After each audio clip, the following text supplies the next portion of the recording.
President Trump has been willing to accept almost anything to close the deal on his giant tax cut bill before Christmas, including staying mum about a measure that would allow illegal immigrants to pocket the more generous child tax credit included in the package. Illegal immigrants have been collecting the payoff from the refundable tax credit for years because of an IRS interpretation of how the rule was drafted. The Republican-controlled Congress this fall had a chance to correct that in the tax code overhaul that in the Senate version doubled the child tax credit to $2,000 and expanded eligibility.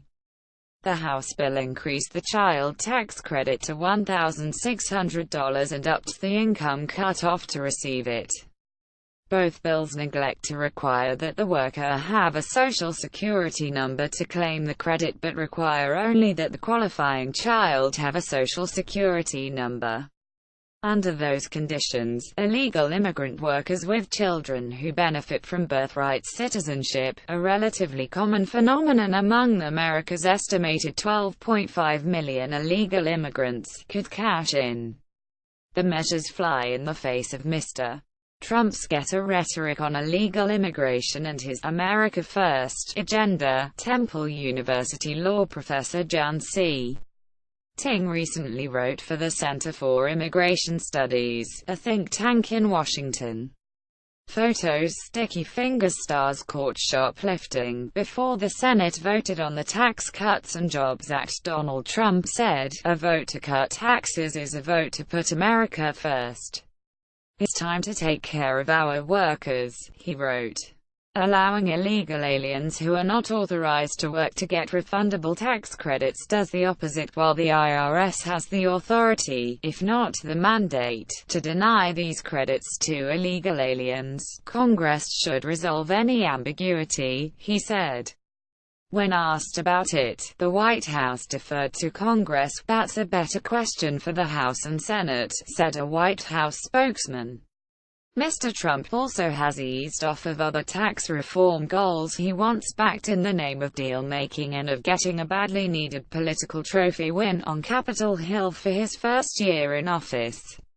His campaign proposals to cut the corporate tax rate from the current 35% to 15% was bumped up to 20% in the House and Senate bills that emerged this fall.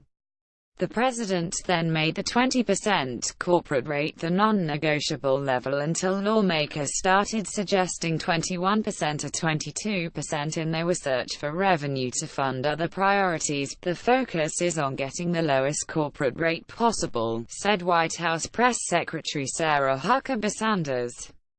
15% is better than 20, 20 is better than 22, and 22 is better than what we have. We are going to continue to push, but we are not going to negotiate that from the podium. The goal remained to get the lowest corporate rate we can, she said. The White House has signaled a willingness to keep the current structure of 7 individual tax brackets instead of simplifying the code to 3 or 4 brackets as originally proposed. The goal to fully repeal the estate tax and the alternative minimum tax were replaced with partial repeals as the bills worked their way through the House and Senate.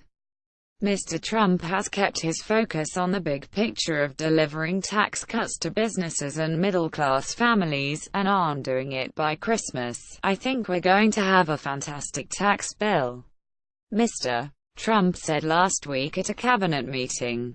"The middle class gets a tremendous benefit, and business, which is jobs, gets a tremendous benefit." George Mason University law professor David K. Rare, who teaches legislative advocacy and strategic leadership in Washington, said Mr. Trump is playing the Washington game. "It is one of those positions where, yes, he is the president, he has negotiating room and he can press for what he wants, but at the end of the day, having been at the Congress a long time, Congress is going to put a plan together and then the president must decide up or down," he said. "And if the bill says tax reform on it, he's going to sign it." Mr. Rare said that even the illegal immigrant loophole, which has the potential to outrage Mr. Trump's base has to be negotiable to get a bill through the legislative process. Since we don't have line-item veto, the White House will try to get that out. In the end, maybe that is a trade-off for something else, he said. But whatever bill is passed by both bodies and goes to his desk, there are some things he may have to swallow hard on. Alfredo Ortiz, president of the Job Creators Network that is promoting Mr. Trump's tax cut plan for small businesses, said the president is making necessary compromises. The one thing President Trump fully understands is it is the art of the deal, he said, referring to the title of Mr. Trump's how-to business book. In the end, if there is a bill, and there will be a bill, on the president's desk for him to sign by Christmas Eve, then it is a win. And that's what we're really focused on, Mr.